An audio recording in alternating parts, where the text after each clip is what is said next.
ময়মনসিংহের ধোবাউড়া উপজেলায় নজরুল ইসলাম হত্যাকাণ্ডকে কেন্দ্র করে নির্দোষ ব্যক্তিদের বিরুদ্ধে মিথ্যা মামলা দায়ের অভিযোগে মানববন্ধন অনুষ্ঠিত হয়েছে। সোমবার বিকেল ৩টায় ধোবাউড়া উপজেলার ঘোষগাঁও বাজারে ৬ নম্বর ঘোষগাঁও ইউনিয়নের সাধারণ জনগণের ব্যানারে আয়োজিত মানববন্ধনে হাজারো মানুষ অংশ নেন। বক্তারা অভিযোগ করেন, গত ১৬ জানুয়ারি এরশাদ বাজারে সংগঠিত নজরুল ইসলাম হত্যাকাণ্ডকে রাজনৈতিকভাবে ব্যবহার করে ময়মনসিংহ উত্তর জেলা যুবদলের সহ সাধারণ সম্পাদক ও ঘোষগাঁওয়ের জনতার চেয়ারম্যান ফরহাদ আল রাজি সহ একাধিক নেতাকর্মীর বিরুদ্ধে ষড়যন্ত্রমূলক মামলা দায়ের করা হয়েছে। মানববন্ধনে বক্তব্য রাখেন ধোবাউড়া উপজেলা বিএনপির যুগ্ম আহ্বায়ক মোয়াজ্জেম হোসেন খান লিটন। তিনি বলেন একটি হত্যাকাণ্ডে নির্দোষ মানুষকে জড়িয়ে রাজনৈতিক প্রতিহিংসা চালানো হচ্ছে, যা অনতিবিলম্বে বন্ধ করতে হবে। এ সময় ফরহাদ আল রাজির স্ত্রী সুমি আক্তার আবেগঘন বক্তব্যে তার স্বামীর নিঃশর্ত মুক্তির দাবি জানান। বক্তারা দ্রুত মামলা প্রত্যাহার না হলে কঠোর আন্দোলনের হুঁশিয়ারি দেন।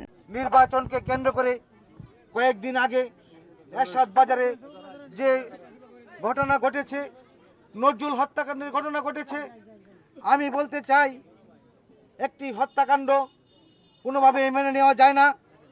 আমরা আমাদের এই দেশের মানুষ, আমাদের এই গ্রামের মানুষ, আমাদের এই এলাকার মানুষ, আমরা অত্যন্ত শান্তিপ্রিয়।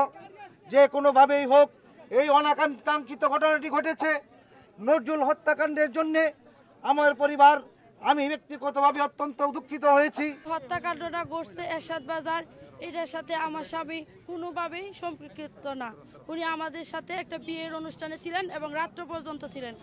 আমরা ওইখান থেকে আসার পথে আমরা শুনি যে এরশাদ বাজার এমন একটা ঘটনা ঘটছে। আমি কি বলবো, আমি আগেও বলছি যে প্রশাসন, ধোবাউড়া পুলিশ প্রশাসন, আপনারা সুষ্ঠু তদন্ত করেন। সুষ্ঠু তদন্তের মাধ্যমে আপনারা এই মামলার রায় দেন। কারণ অসহায় এই ঘোষগাঁও, আমি আবারও বলছি যে ঘোষগাঁও ৬ নং ঘোষগাঁও ইউনিয়নের যে দানের শীষে নির্বাচনী কমিটি পরিচালক আহ্বায়ক হচ্ছেন আমার স্বামী ফরহাদ আল রাজি। উনি যেন নির্বাচনে না আসতে পারেন, উনি যেন দানের শীষের পক্ষে কাজ না করতে পারেন, এর জন্য এই ষড়যন্ত্রমূলক মামলা ওনাকে দেওয়া হয়েছে। উনি ওইখানে ছিল না, দিনের আলুর মতো পরিষ্কার। এরশাদ বাজার ঘোষগাঁওর কেউ বলতে পারবে না যে ওইখানে ফরহাদ আল রাজি ছিল।